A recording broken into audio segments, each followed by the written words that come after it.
Tito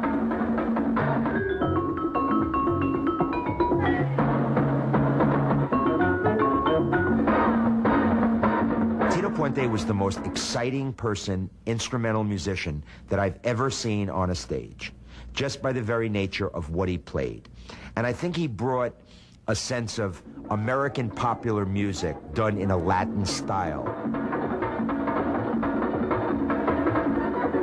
I've always thought Tito had the biggest ego ever existed. I loved that about Tito Puente, that he knew he was good, and he wasn't going to pretend that he wasn't. There was no false modesty there. You have a person that really knew his craft. I don't really call that ego. I call that pride. I was 15 years old, and Tito Puente gave me permission to sit next to him, and I watched him play his attack. I saw Tito Puente play. I just was mesmerized. And he used to break 100 sticks a night, and I used to collect all the sticks at the end of the night and take them home, and I bought a pair of old Zimgar timbales, Mexican, the worst timbales. I always wanted to play the drum, so Tito played short sticks, so I had about half a stick, but they were Tito Puente sticks. He was not just a musician, arranger, composer. He was an extraordinary showman. Tito didn't play 2 timbales, he'd play 4 of them or 6 of them, and would dance around in a circle and do a show.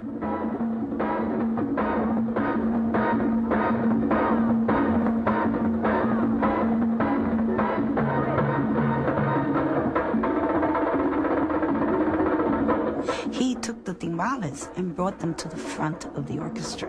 He always looked at the instrument not as an instrument just to play rhythms on, but as a musical instrument that was capable of many melodic tonal variations. They call him Cuban King.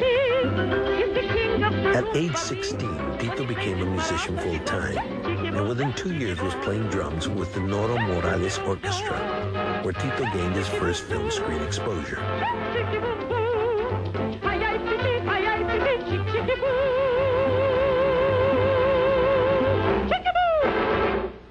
At age 19, Tito was at a crossroads, first with Machito and his Afro-Cubans, then with the U.S. Navy during World War II, when he was stationed aboard the USS Santee.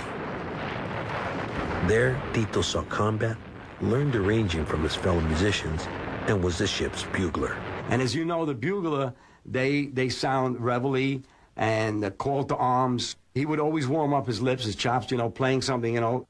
Inadvertently, one day he had the microphone was on, and he starts to play a call to arms, you know, battle stations.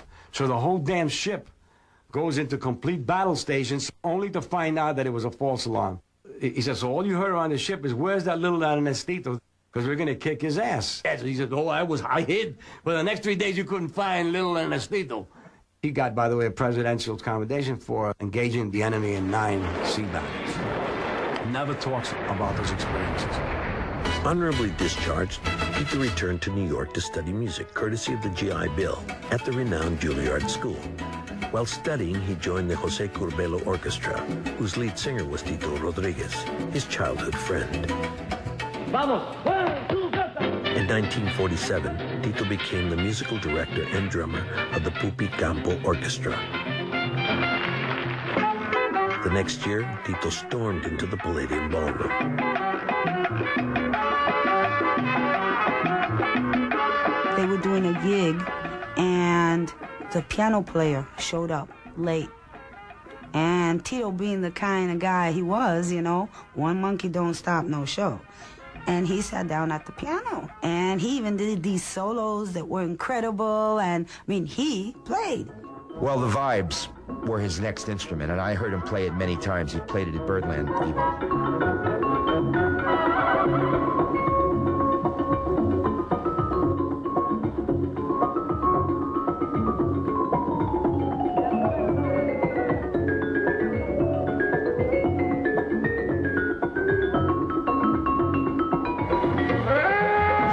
Saxophone,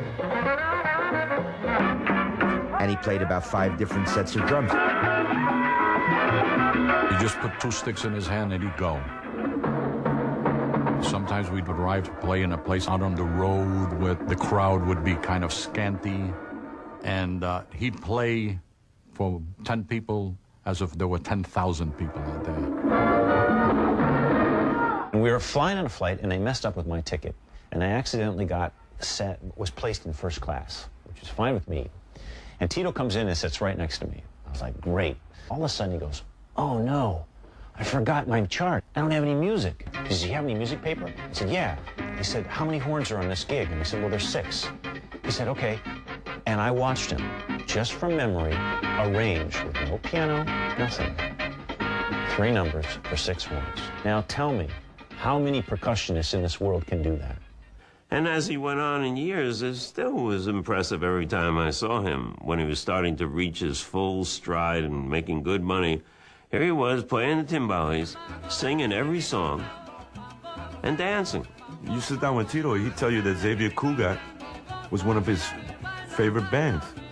A guy so hip, you would say, wow, Xavier Cugat, why would he, you know, he was a dancer, and he loved to dance to that music. He started out as a dancer. He used to do dance routines with his younger sister, 4, 5, 6, 7 years old. So, at a very early age, Tito learned the importance of dance, and he never forgot that as a band leader. He really made you feel like he was playing that music for you. Tito changed my life because I got to see him when I was 12 years old. He came to perform in a street concert. My heart was pounding. Everybody else's heart was pounding. He's just slaying everybody, man. He's the man. His performance was in your face, aggressive, fast. Take no prisoners.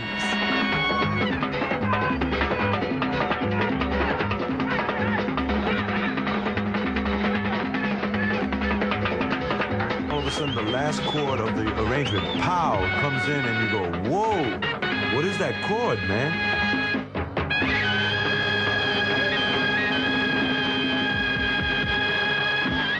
Well, it's Tito.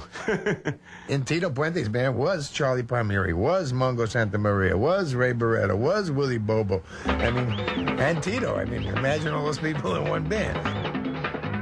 Even though the instrument of timbales is a Cuban-born instrument, it's what we call un instrumento criollo, was born on the island of Cuba. The greatest player, the greatest protagonist of that instrument has been a New York-born Puerto Rican, Tito Puente. And he was very proud of being Puerto Riqueño, even though he made his living playing Afro-Cuban-based music. He was a role model second to none in the Puerto Rican community of the barrio because he was the first person to transcend the limits of that community.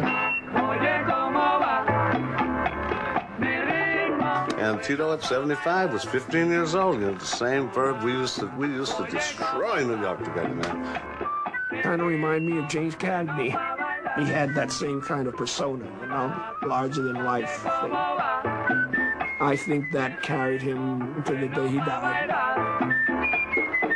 The Palladium sound, tight, percussive, complex, and delivered with pure showmanship, today circles the planet. And no one ignited that world beat with more energy and understanding than Tito Puente. Today, his musical legacy resonates larger than ever.